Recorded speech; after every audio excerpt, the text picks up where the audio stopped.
one of the most influential, to me, rock songs of my youth. If that's the right way to put it, I don't know. But that intro, my gosh. Hello, my name's Paul Lenihan, and today we're discussing Wolfmother's song, Joker and the Thief in the Night. My gosh, if any song title sounds more like a Bob Dylan song title, please let me know in the comments below. I can't think of one that Bob Dylan didn't write himself. My God. The Joker and the Thief in the Night? That's so Bob Dylan. Maybe lyrically it is too. It is a little bit. A little bit of that bizarre storytelling, fantasy, insanity that Bob can do with those lyrics, where he almost picks out words that capture the imagination and puts them together in a way that is just ultimately fascinating to any intellectual mind. So kudos to Wolfmother on that right off the bat.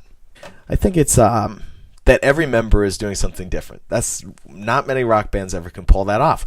If you've got only like 3 people, you got to all be playing something different. You can't all just join together on one riff, maybe at the climax. But it's like the drummer's adding something really significant there when he does then triple it, boom on the toms, and then it stops.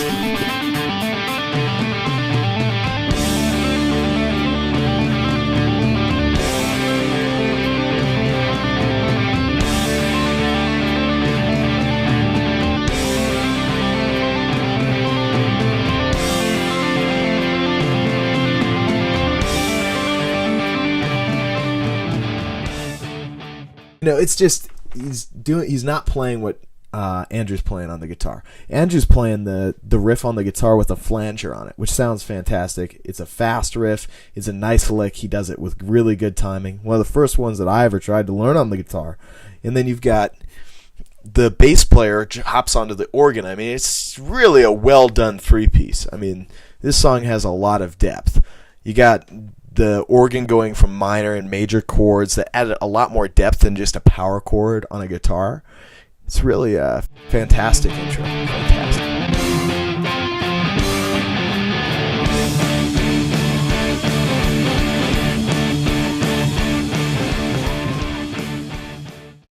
So now all of a sudden, the Who intro goes into an AC/DC song. Isn't that nice? That little riff. Dun, dun, dun, dun, dun, dun, dun, dun, dun.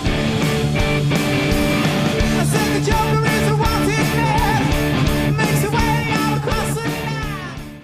Can we just talk about how cool that is for a second? I mean, the look that he's got going on with the crazy afro is very 60s Hendrixy, but then he looks kind of like a goat, and he kind of sings like a goat, but he sings like Robert Plant and Ozzy Osbourne at the same time. It's kind of like if you don't want to bother with all of classic rock, just buy this one record, and you're getting the best, the cream of the crop of the entirety of the 70s, 60s rock era, which is fantastic.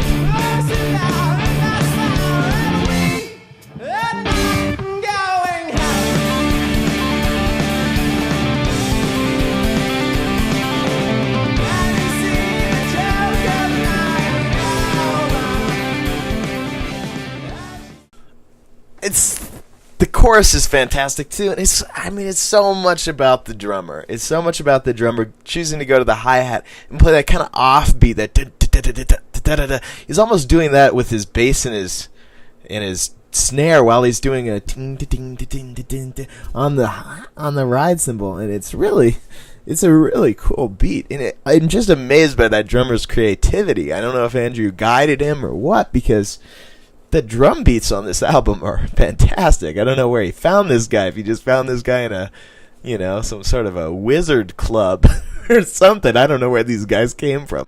I mean, but wow.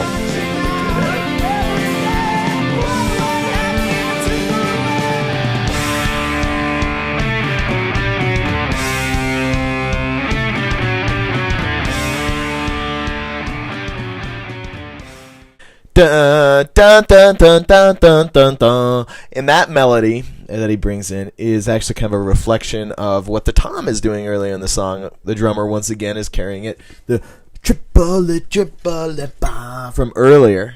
So they brought that back, which is great, and it's really cool because it lines up now. And the drummer then goes off into the chorus beat, and it also lines up really nice. It just shows how the whole thing is well composed as a unit, that you can bring in themes from other places that are different, but they all line up with a new theme that's being presented.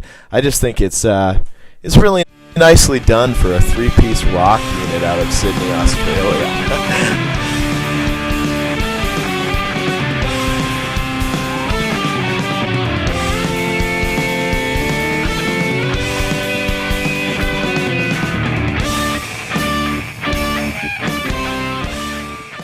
His guitar solo is also an interesting climax. It's not just a Jimmy Page guitar solo. It's not like any of those old guys. It's maybe even more reflective of Tom Morello. So maybe the 90s did influence this band on some level.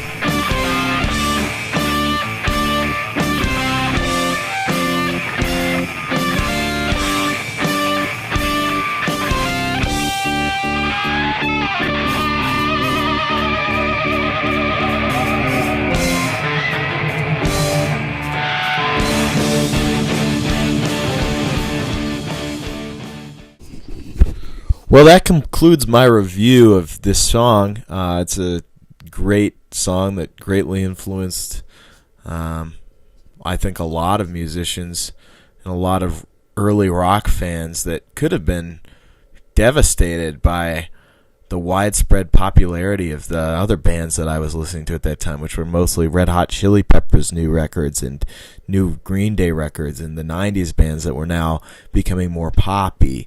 And I feel like if I hadn't had a little Wolfmother in there, I may have grown to really love generic rock, which would have been a sad and unfortunate event because there's a lot missing, I think.